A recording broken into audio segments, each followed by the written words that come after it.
La question, c'est comprend-on la même chose lorsqu'on lit une histoire sur livre imprimé et sur livre électronique, donc ces deux types de livres. On lit avec ses yeux, mais on lit aussi avec ses mains et avec son corps. Et donc, la lecture, c'est aussi donc, une activité sensorimotrice. Feuilleter les livres, tourner les pages, manipuler le livre, ça n'a peut-être pas d'importance, mais ça en a peut-être également. Et nous, c'est ça qui nous intéressait.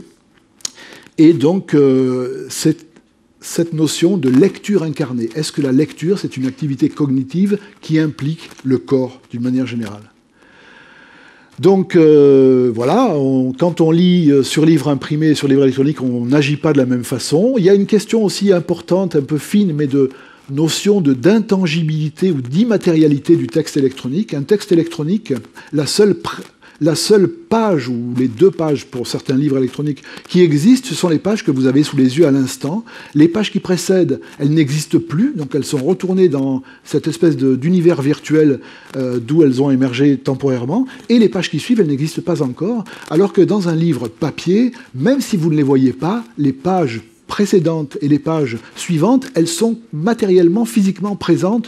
Elles ont un volume. D'ailleurs, quand on parle d'un livre, on parle souvent d'un volume. C'est pas pour rien. La notion de volume pour un livre électronique, elle n'a pas le même sens.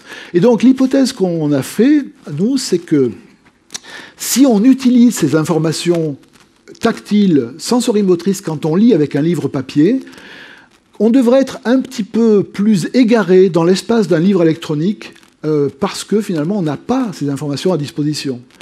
Et puis, on s'est posé la question aussi sur le sentiment d'immersion et d'engagement émotionnel dans un livre électronique. Est-ce que les émotions suscitées par un texte sont les mêmes quand on lit ce texte sur un livre papier ou quand on le lit sur un livre, sur une liseuse? Et finalement, est-ce qu'on comprend la même histoire de façon identique? Alors, je vais passer un peu vite sur les résultats, mais bon, ça pose des problèmes parce que comprendre, qu'est-ce que c'est que comprendre une histoire? C'est pas facile de quantifier ça, mais on l'a fait. Donc je passe sur le texte qu'on a pris, la comparaison, les conditions expérimentales. On a fait ça avec 50 sujets adultes, des étudiants de licence, donc des jeunes gens. 25 ont lu sur tablette, sur Kindle, sur une liseuse, et 25 ont lu l'histoire sur livre papier. Et après la lecture, qui a duré en moyenne 1 heure, c'était un texte de 28 pages, un petit texte policier.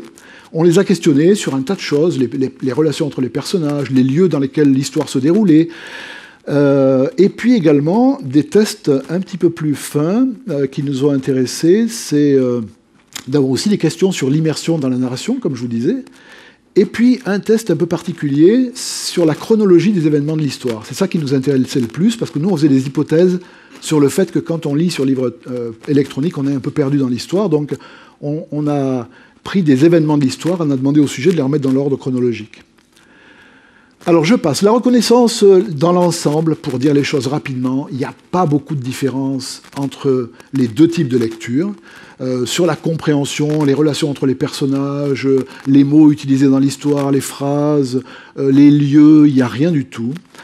Les seules différences apparaissent sur ces facteurs.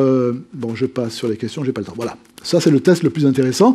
Il y avait 14 événements de l'histoire qu'on avait mis sur des petits bouts de papier cartonné, qu'on avait posés sur une table, mélangés n'importe comment, et on disait au sujet, maintenant, remettez-les dans l'ordre chronologique.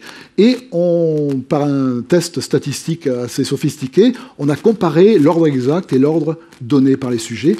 Et c'est là que la différence est apparue entre les deux types de lecture. Les sujets qui ont lu l'histoire sur livre papier sont meilleurs pour replacer les événements dans l'ordre chronologique que ceux qui l'ont lu sur livre électronique.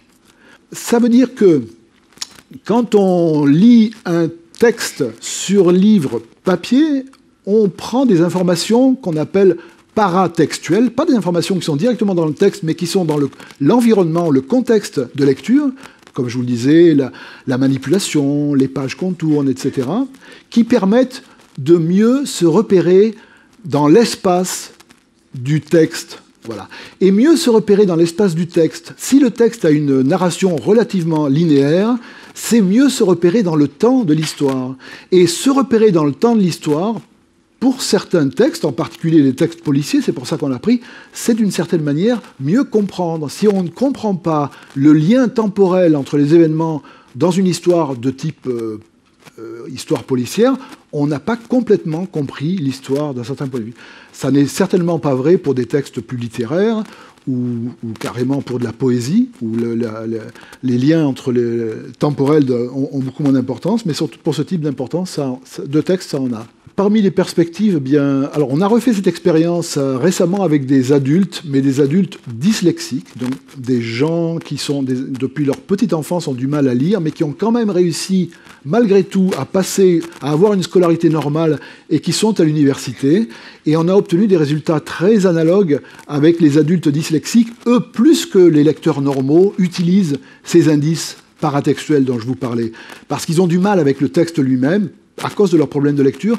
Donc ce sont des gens qui ont des stratégies de lecture particulières. Par exemple, ils sont capables de vous dire, quand vous leur dites « Est-ce que tu as vu le mot salsifie » dans le texte ?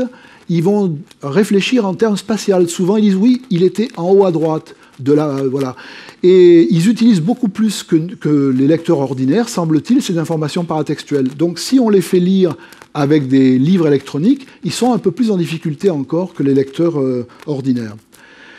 C'est une thématique, cette lecture électronique, qui est très très très importante au plan européen. Donc, je participe depuis maintenant une petite année à un réseau européen qui s'appelle e-reading, e-read, lecture électronique, et parce que tout le monde se questionne sur les changements à différents égards engendrés par ces questions.